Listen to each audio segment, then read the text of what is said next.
l'être n'est pas fait ici. Tout être qui a un peu d'espace a tendance à l'occuper. C'est la nature de l'homme. Maintenant, à l'occuper par quoi et avec quoi, ça c'est la grande question. Et donc je pense que cette question, elle est existentielle, elle continue à se poser. C'est parce que l'homme évolue. Parce qu'il y a eu des moments où il y avait des grandes guerres, comme la première, la deuxième guerre, ou souvent même les guerres au Moyen-Âge. Mais aujourd'hui, on se rend compte que ces mouvements de personnes et tout ça, qui sont causés par les guerres, sont aussi néfastes pour les pays qui les causent que pour les pays en fait, qui les subissent. Et moi, ça me fait ramener à la situation de mon pays qui est le Mali, où, comme Awa l'a dit tout à l'heure, on a été confronté à quelque chose d'assez extraordinaire parce qu'en 2012, on s'est réveillé, mais vraiment avec un choc, mais terrible. On s'est réveillé avec la suspicion que le voisin peut venir tout simplement nous prendre par la gorge et puis nous égorger, qu'on était différents parce qu'il y avait un Mali du Sud et un Mali du Nord. Et ce Mali-là, moi, je n'ai pas grandi dans ce type de Mali. Pour moi, c'était le Mali, point. Et le Mali, ça faisait partie d'une fédération qui était la fédération du Mali, où le Sénégal faisait partie d'ailleurs, et la Guinée, il n'y avait pas ces frontières-là.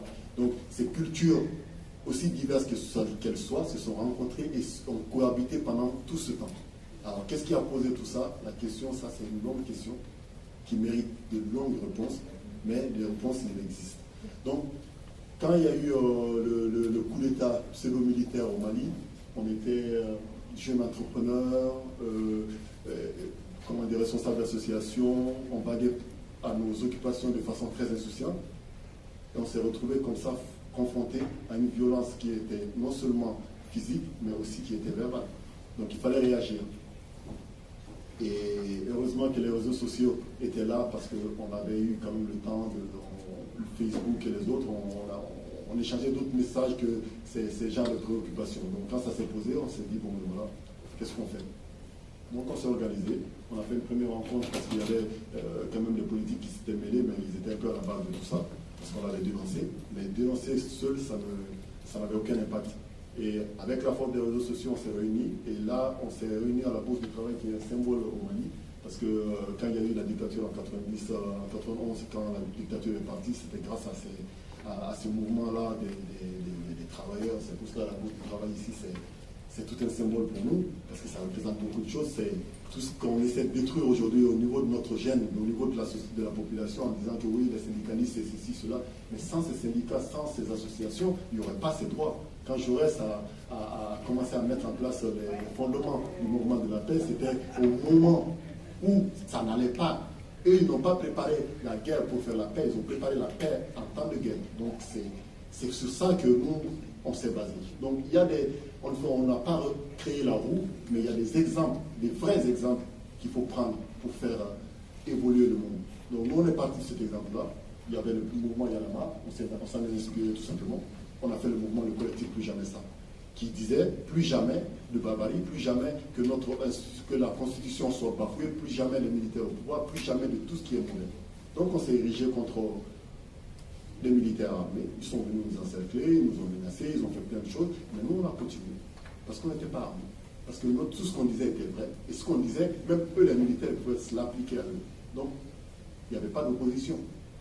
La seule opposition qu'il y avait, c'était quand on voulait contraindre les autres à faire ce que nous, on veut. Alors que là, s'il y a quand même une démocratie, c'est au moins mettre ça sur le consensus et puis voter. Donc du coup, on a réuni pas mal de gens autour de nous, on a libéré un peu la parole, et on s'est dit, bon ben voilà, ce qu'il faut faire, c'est faire une sorte d'émulation de ce qu'on a fait autour de nous et dans les autres endroits. Donc on a fait des collectifs avec d'autres mouvements qui existaient, il y avait des femmes, des jeunes et tout, donc on a mis on a carrément fait un petit gouvernement d'ailleurs. On a même un conseil des ministres qu'on faisait, le gouvernement faisait leur truc et puis nous on le faisait le compte, de sorte que nous on était plus concrets dans ce qu'on faisait, puisque ça c'était le recueil d'idées de plusieurs personnes en fait, qui étaient concernées par leur collectivité au niveau local et tout, qui arrivaient à mettre quelque chose en place.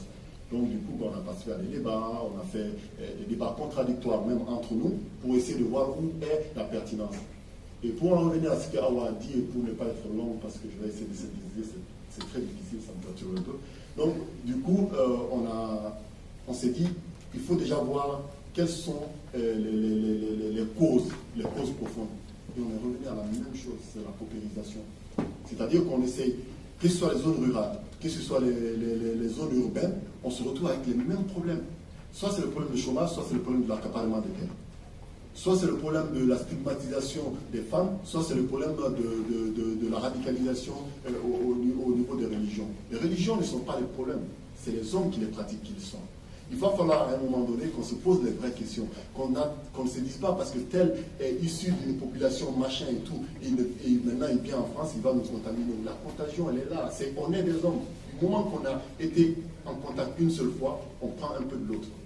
Il faut juste se dire, cet autre-là, qu'est-ce que je prends de bon là-dedans, c'est tout. C'est aussi simple que ça.